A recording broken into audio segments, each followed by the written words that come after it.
Officially. Intro as well, yeah. Okay, good morning, good afternoon, and good evening, ladies and gentlemen, and welcome along to the first ever live Baku GP post-race review podcast. We welcome in anyone that's joining us live. This obviously is going up onto YouTube, and it will be a video for you to watch after the stream. We had a interesting start, a race full of potential, but a race that never really developed into what we wanted it to be, with Piastri going out, Norris could have done something, and Max Verstappen taking the win. A shock podium for Carlos Sainz as well in there. I am, of course, joined by two guests today. I'm joined with Pigeon and by Dogra. Hello. Hi, everyone. And I believe that maybe not at the start, maybe we'll save it towards the end, but there's a little forfeit for somebody coming on, or a little maybe a little shoey coming up. We'll see how it goes. But gents, we'll jump in straight away, and I'll just say post race thoughts. Discuss.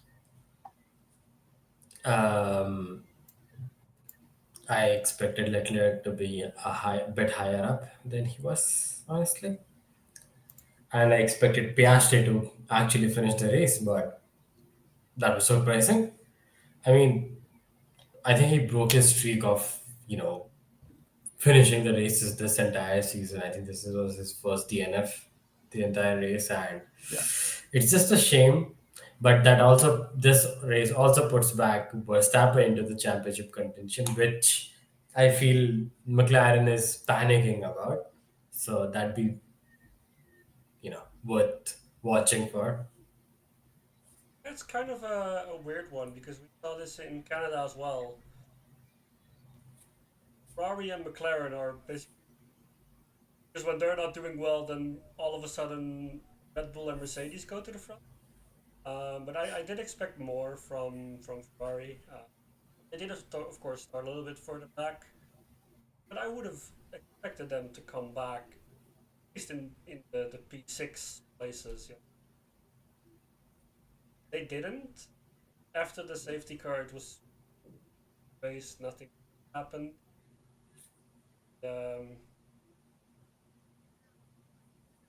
God bless. Yeah. But yeah, race, it was a little bit tense because there were small DRS trains, but it never really got to. They're gonna. Yeah, it just seemed to be one of those races that nobody could get past anyone. As you said, the DRS trains.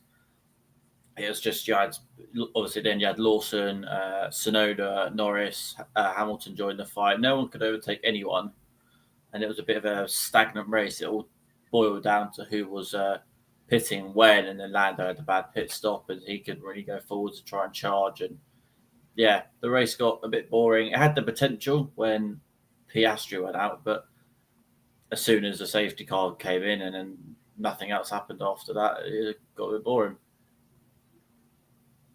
Yeah. I must say, Lawson, by the way, great race.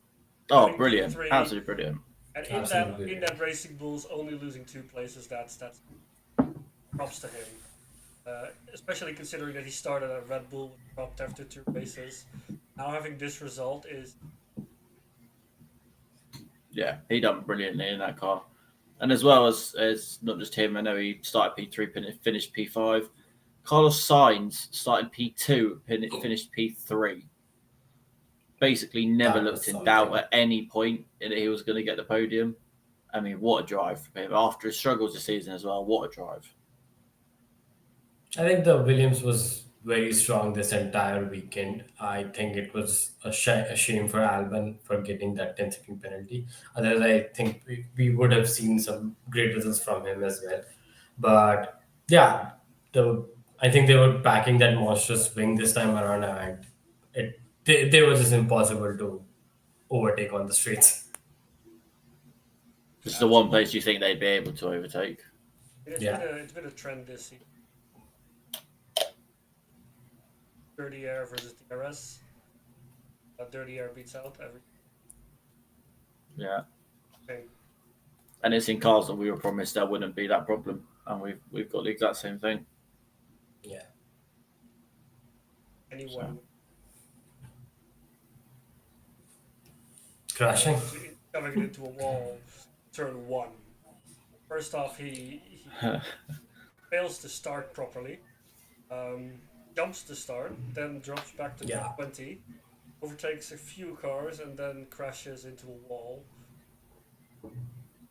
Not really the Piastri we have been seeing. A completely unpressured mistake. Yeah. Or you could argue a completely pressured mistake. I'd say that was it. Yeah, I think he was under the pressure of, I have to extend this championship lead, and it had the completely opposite effect. Not that Norris got up that much, but still, Verstappen got up, which is looks to be a far bigger threat than it is actually. So I think if Piastri dropped 2 or 3 places, it wouldn't have been that problem with him. I think as soon as he drops to P20 and he knows where Norris is, he knows where Verstappen is, he's desperate. As we mentioned in the race preview earlier on in the week, Piastri's desperate. He does get desperate. He realizes he needs these points. He wants these points, and it happened today. And I said there's a mistake coming from him under pressure, and it's come today.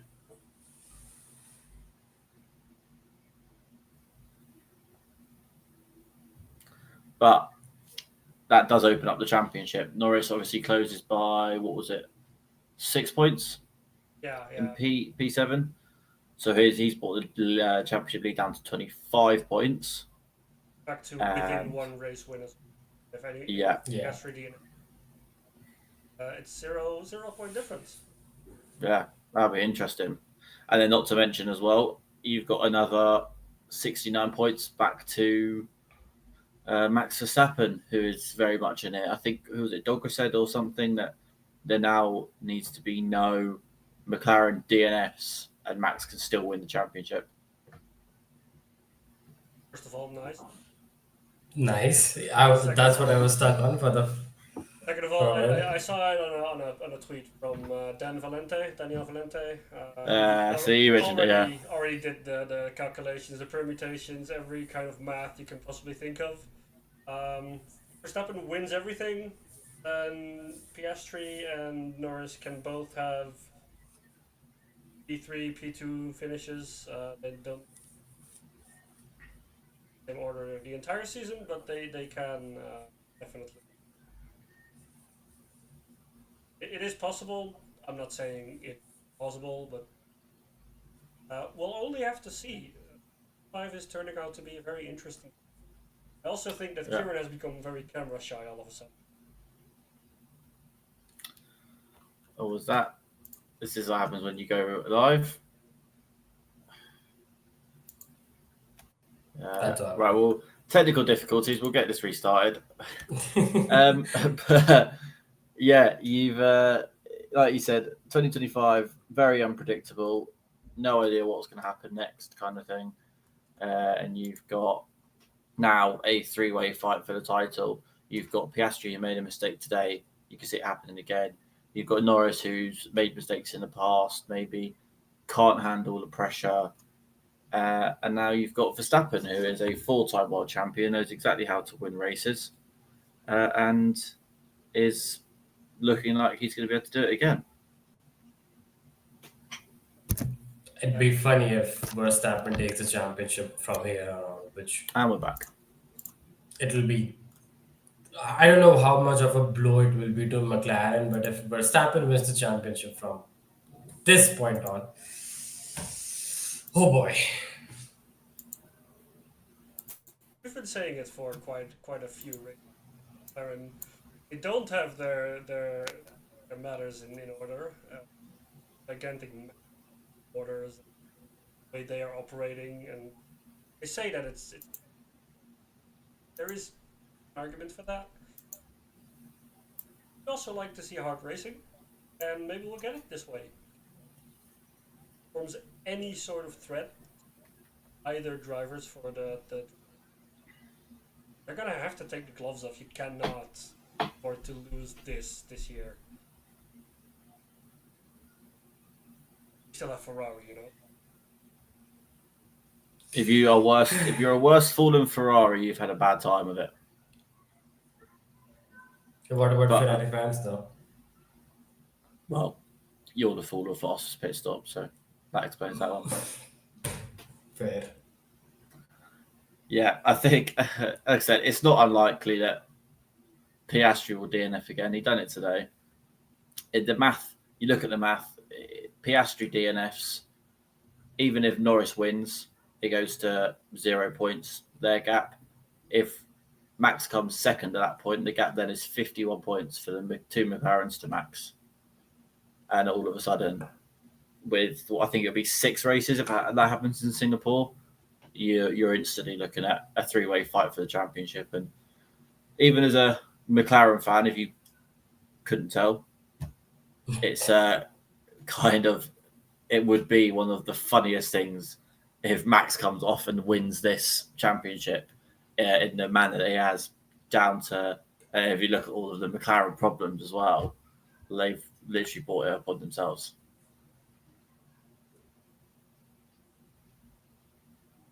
Season, it has been fun at times. You haven't seen actual on-track action. In qualifying and strategy, that's where we saw Hulkenberg take his first podium in Silverstone. Hadjar was DNF in Stanford. And now we have Carlos Sainz, who becomes a 2025 podium winner. Williams, Yep. which is no mean feat. That's impressive. And he fully deserved it. He drove his ass off. Yeah, only applaud. When was the last time Williams was on the podium? 20 race happened. Yeah, the last full race where they're on the podium was Azerbaijan as well, funnily enough. I believe that might have... Our favorite driver, I believe. Yeah, part of the Lance Stroll's fan club. Or head of it, if you like. Yeah, so that's how long it's been. Carlos Sainz deserves it. Very nice to see Albon in Parc Ferme as well, down with the rest of the team. Stood in his race suit as well, but he made the effort to come in. I like that from him. Yeah, he was there to celebrate. Yeah, I think if you have to choose any one team, if you're not about supporting the fastest driver, or just if you're just about the vibes, start supporting Williams. It's an amazing team. I just love their energy. I love what James Vowles is doing in there. Oh, he's got to be one of the best people in Formula One. Yeah, he's really putting the W in Williams, and I love Yeah. that. Yeah, 2 great drivers, get on well. The team is brilliant. James Vowles is potentially one of the best team principals in the sport right now. And it goes to show the improvement they've made. I think they had 84 points in total across the last 6 seasons. And before today, they had 86 points just this season, and now they're over 100. That's awesome. Williams is 5th right now, right? Yeah, I also think Yeah. they've pretty much cemented their P5 in constructors. That's awesome for them. I'm very happy, actually. Closest contender is Racing Bulls with 72 points, 30 points off. I think they need another podium if they want to get anywhere close to it. We have seen in the past couple of races that Racing Bulls is a quick car. If they can get a lap together and a race together, they can. And that also could be very interesting.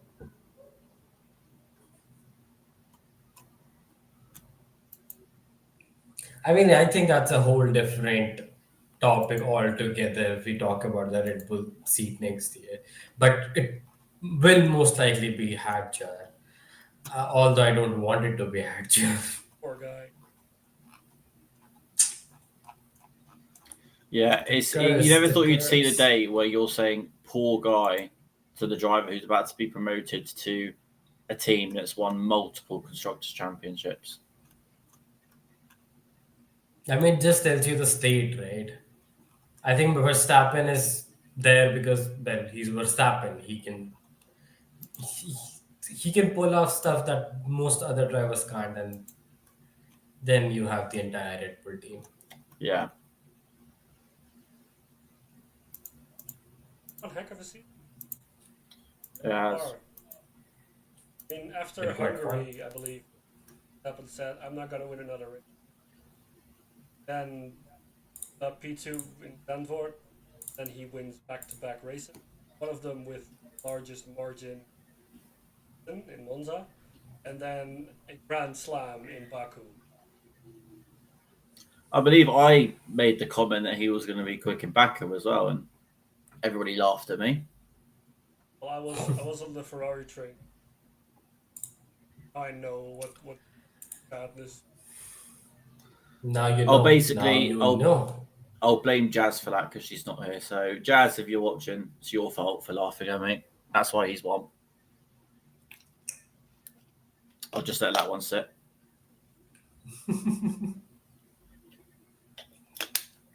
Shout out However- to Dan and Jazz for being at Silverstone right now. So. Yeah, missing the race today, Leah, at the British F4 Championship. And we're still discussing the Azerbaijan Grand Prix. I do want to touch on Ferrari, a team that is constantly in promise. Constantly, every weekend, I feel like they've got this upgrade, that upgrade. They're going to do this and that, and this track suits them. Altitude, cornering speed, straight line speed, whatever. Lewis Hamilton looks great in practice, and it's like going to be his weekend. And then qualifying comes, and they're nowhere to be seen. You have another "I am stupid" moment from Charles Leclerc, Different one and then this time. he's trying them all out, see which one's his favourite. We'll never know, but and then the race comes, and you think the race, right? This is going to be their moment. Good race pace, they'll do it, and they're nowhere. They have team orders for Lewis to go past Charles. He doesn't give the place back, although it might have looked like he did or didn't. Whether he ignored team orders is for them to come out and say. I don't know what's happening over at the red side of the grid down at Ferrari and the Italian team, but where do they go from here? I just think they're unlucky, man. There's some sort of curse looming on the Ferrari for some reason. We see them perform so well in free practice, and then it goes to hell in qualifying. I don't know why. At this point, you can strap a whole rocket engine to the car, and they'll still be not on the podium. And not for the fault of their drivers. I mean, both the drivers are very, very accomplished, very, very good. You have Leclerc, you have Hamilton. I just don't know. I felt like the entire car was off the pace this entire weekend because not only were they not getting a top speed, they were also sliding around way too much compared to the other cars. And I think I said this in after the quali as well, that there is some sort of issue that they're not able to fix.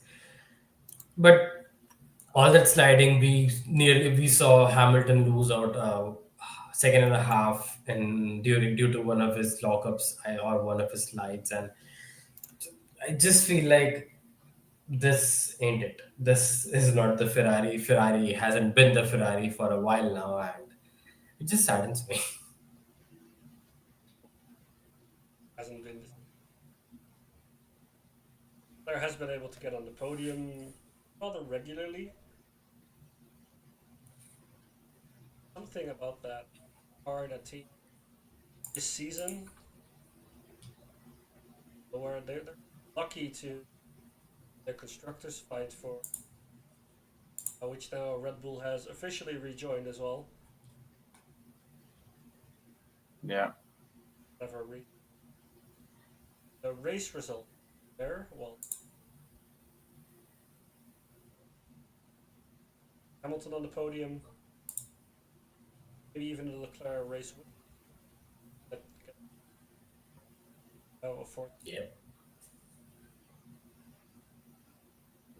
want it to happen, but which race it will happen. But I think it's going to happen at some. Have some. Yeah, I think Singapore could be one. You look at it, it's another basically qualifying race. You don't never overtake a Singapore. It's qualifying, it's strategy. Oh, I mean, you're putting strategy and Ferrari in the same sentence there, so all the best. But I think the problems lie heavily on Ferrari is a global name. Everyone knows them. Every driver says, before the end of my career, I want to race in the red of Ferrari. Lewis Hamilton at Mercedes, he was there for so long. He'd won championship on championship, and he then left to go to Ferrari. Every driver wants to. And I think the longer that this goes on, where they're not performing, they're not the best team, and they're struggling, it gets worse and worse and worse for the drivers. The nerves build, the pressure on the whole team builds from top to bottom, drivers, mechanics, the guys on the pit wall, everything. And I think that's what's building at the moment is you've got the stress and you've got the pressure on them to have to perform to bring Ferrari back to that top level of one of the best and oldest teams in Formula One. And then, like I said, the longer it goes on for, the worse that they're doing because the more that the pressure's building on them at the same time. Yeah. Here's though, next year, new season, new era. So New regulations. yeah, I mean, They say that every time.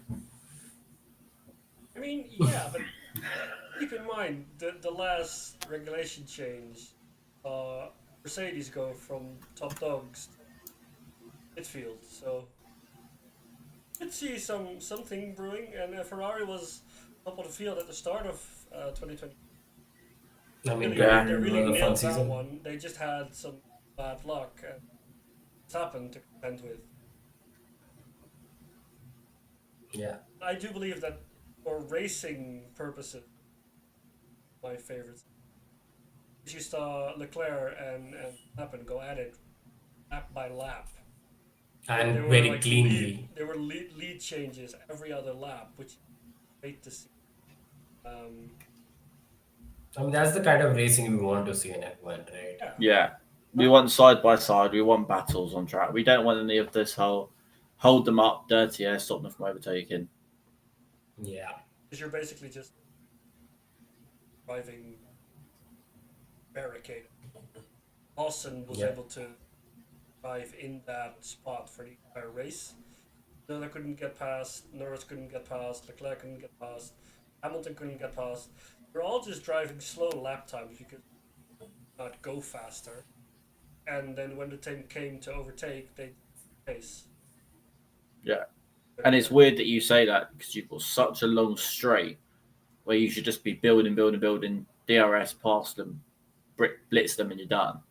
And it wasn't like that because you're getting dirty air out of the last real corner, dirty air through the little winding section. And then when you're on the straight, you've lost so much time that now the DRS doesn't give you enough to actually let you sail past.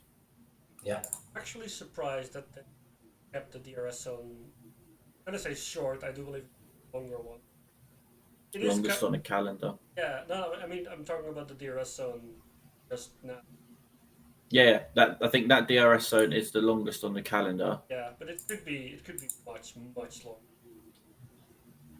Yeah. And I'm just sad to that. Because you saw the overtake from Lawson on Tsunoda, I believe. Last and passed. Gone. That only works if you like kind of track. Well, don't always show up for. Yeah. Pigeon treating us to a bit of music. Yeah, I'm moment. sorry about that, guys. My clock tower is going off. Your It's- clock it's- tower. It's 4 o'clock local. So yeah, Yeah. So I'll view this. looking ahead to Singapore, we'll obviously go to Dogra because otherwise Pigeon's going to be talking through a music chime. Looking ahead to Singapore, it's another street circuit. It's the longest timed race on the calendar, so the most intense one for the drivers. very hot night race, not much overtaking, big on quali times, one lap pace, and strategy. From what you've seen today, obviously the last race, and do you think we're going to see in Singapore? What's going to happen in there? Absolutely no overtaking. Yeah, it's unfortunate. Hopefully, the next year's regulations, smaller cars might make it slightly easier. But again, they said this about these regulations, and look at it, I we're mean, still about dirty air. there's the only real opportunity in Singapore for overtaking is the DRS straight, and well, these cars just make it even more difficult to even overtake with DRS, which is just a shame. I'm hoping that the mom can help them with better racing next year, but You're putting your faith in the power of mom. yep. Yeah. I mean, what you said about dirty air, I do believe that it was fixed in 2022. Then everyone starts developing their cars again because they know how the cars are working. That season, Yeah, then you can actually test and properly get a feeling of. At yeah, first, they had to fix the porpoising, of course, and then they could kind of build on that and start to go their own way in Mercedes design. Um, and everyone starts to add new things to their cars. And I think it's also kind of purpose that they're building drag into the car. I'd love to see some kind of regulation where you have minimized the amount of drag or get from your car. Yeah. Just to promote racing again. yeah, Getting tedious. yeah. That first race Yeah. in Bahrain in 2022 with the new regulations, you could see through just that first lap of the race, the way the cars were following through corners and they were battling side by side and actually giving it some proper racing. And then you fast forward to now and they're stuck in dirty air on one of the tracks of the longest straight in the world, or on the calendar even rather. And that's why I agree with you, Pigeon, is that something needs to be said where you can't develop your car to make people be stuck in your dirty air. You've got to have a reduction in that so that people can follow you and race, and that makes them develop their car more towards, I want it to be quick to overtake someone rather than I want it to be stopping somebody else from being quick to overtake me. Uh, that's why I feel like Singapore would be a disaster. I mean, it won't be a race as such, it'll just be cars following each other. And I fear we might even see a Piastri grid penalty because I actually saw some tweets about that. Since it's less than a 5-second penalty to false start. it is, yeah. Yeah, so those don't get converted into penalties like 10 seconds or more. Yeah, And 10 seconds is 3 place or don't something. quote me and don't sue us. Um, yeah, but that's what I read, and I believe that that is the truth. Well, I have seen jump starts given more than 5 seconds, but I think Alonso was given 5 today because his movement was a reaction to the car in front, whereas Piastri's was just a genuine jump start. I've seen more than 5 given before. So, I think he got a 5 as far as I They saw. might but- have changed it yeah, I'm not sure. but 5 seconds is a pretty fun. I mean, at worst, by this penalty. Yeah, By the way, we'll see what happens with that. I do also want to give a shout out to Antonelli. Oh, brilliant. P4 is a Yeah. great result.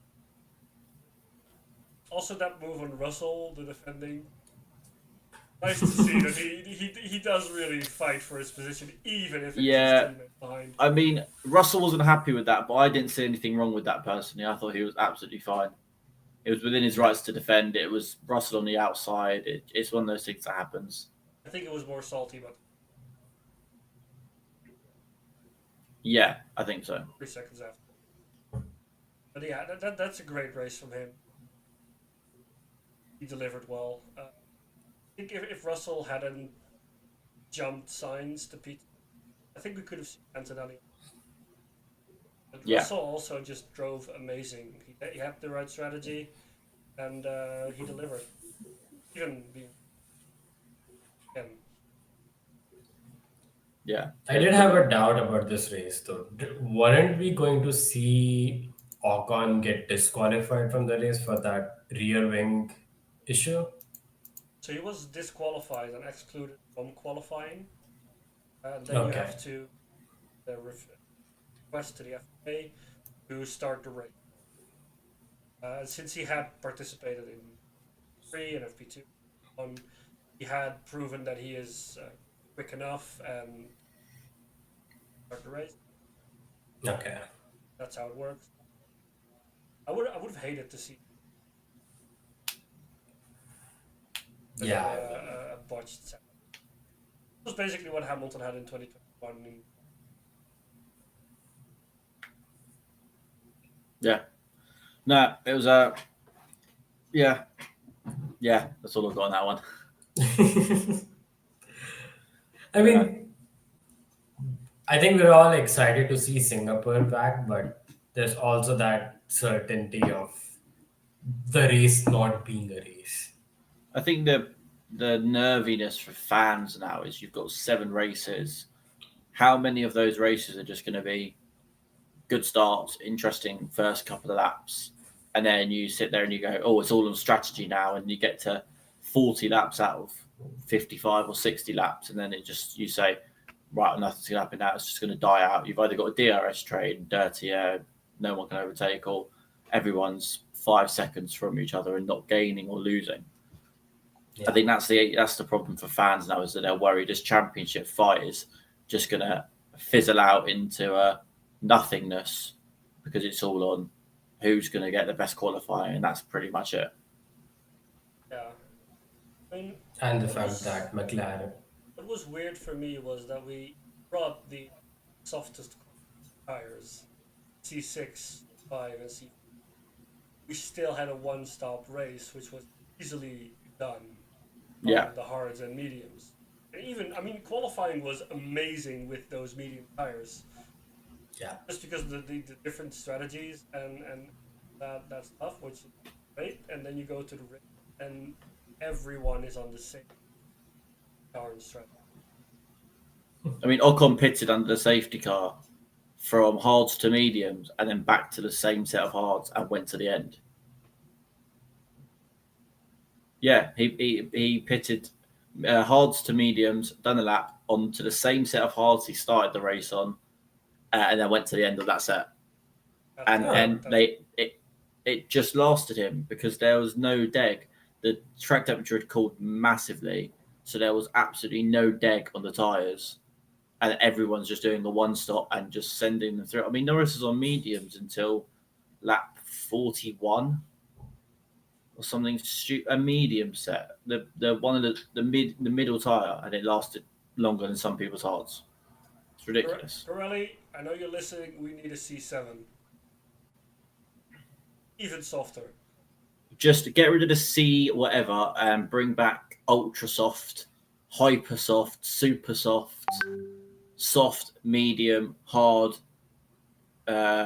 super hard, extra hard, and double hard. And bring also back proper wet tires. They're going to bring a tire made out of jello, and we'll still get a one-stop race at this point. Yeah, it's just going to... We're never going to get anything other than one stops unless Pirelli seriously change what they're doing with tyres. So, yeah, we can hope, but will it happen?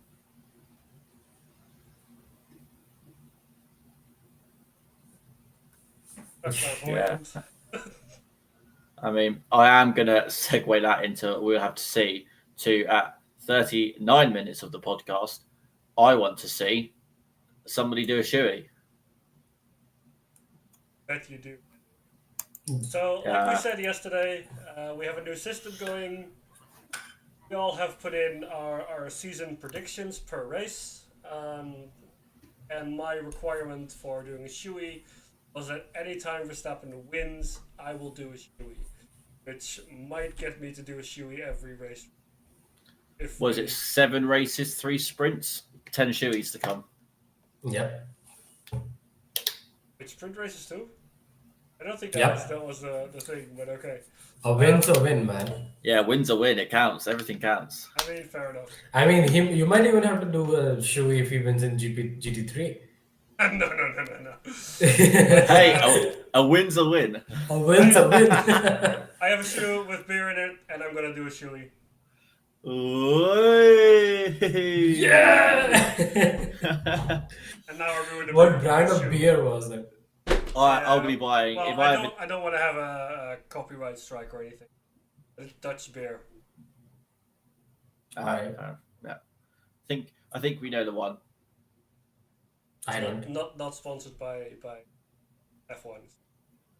Right. Well, I don't know the one. Hey, show it. We might get a free sponsorship for it, and we might get a bit of. If you're listening, paycheck.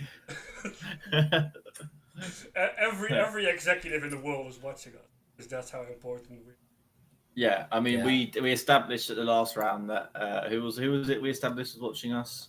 Flavio Briatore. Yeah, that's it. He was watching us. James Vowles is watching today. Guarantee it, from the track in Azerbaijan. Yeah. Instead of celebrating Carlos Sainz's podium, he's in the office with us. The celebrations are going on in one room, and Walls is just sitting in his office looking at our podcast because Yeah, he's just listening to us talk. How you doing, James? Hope you're well. Signs. Pass on our regards. But I think we should. We'll call it there for today. We've obviously there's a lot said. There's a lot to discuss in terms of the cars this year, the dirty air. What's going to happen in that championship fight? How do the McLarens handle it now? What does Max do in terms of does he come back into it? Only 69 points to Piastri and Nice. Norris. It's pretty mental that you say it's only 69 points, because no one has ever fought back from more than 46 points, which was also done by Max. If he does this, it will be a 96-point gap to over, which is double. Put it this way: I would not be shocked if Max wins the World Championship in Abu Dhabi. I wouldn't go that far, but I wouldn't be shocked if he. Yeah, if he doesn't win, he'll make it very close. We all know that if Max gets into a rhythm, he usually gets great results. delivers. This is a rhythm he's starting to get in. Pole, win, repeat. He has never started on pole in Singapore. He's never won in Singapore. I don't even believe he's been on the podium. No, he's never had a podium in Singapore. Which I could be wrong, but I think his highest finish has been P5 in Singapore. I do believe that he once stood on the podium with Vettel in. I'm pretty sure he's never had. Aggressively typing. Yeah, I'm pretty sure he's never had a Singapore podium. He's raced there 8 times, and he's finished 8th, 6th, retired, 2nd, 3rd, 7th, 5th, and 2nd. Say 2nd and 3rd. Yeah, he's had 3 podiums. Yeah. Yeah, this season it might have started off slowly, but it's definitely becoming interesting, especially with now Norris getting back up to Piastri. Piastri making a very rare mistake. We have not seen him. Yeah. Was on the second longest finishing, I believe. So that's fun. It's still a streak.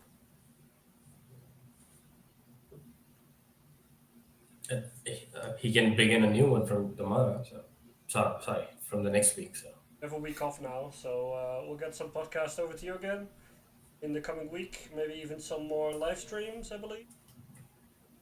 Yeah, we will look to do either YouTube, Twitch, or both. Some kind of gaming streams to fill the time. Looking at either some online races with you guys, if we get enough viewers, or just a basic F124, my team, fastest pit stop, my team, with you guys as the board of directors, shall we say, making the decisions. And if anyone has a bad turn in for a pit, automatically just Yeah. that's going to be the fastest pit stop. Yeah. Got to have a quick pit stop, optimal turn in, and nothing less. Traction control off. Just everything off. Just a free from. Engine off. And just get out of the car and run. Yep. F124 Marathon Edition. The newest mod. But yeah, we will look to do some of them in the future going forwards. And of course, as Pigeon said, more podcasts, more live streams, more content across everything, all the socials heading your way. And there will be this stream put onto YouTube. If you've missed anything, go back and watch it, and all the shorts and funny and best bits over on the shorts, and they'll be over on the Twitch as well. So make sure that you go and follow on the TikTok. Make sure you go and follow the TikTok as that's up and running again. Gents, any final words?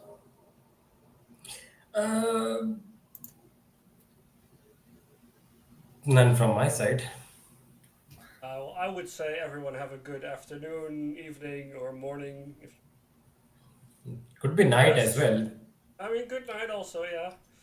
Hey, but we'll see you yeah. again soon. So. Yeah, until the next one, take it easy. See ya.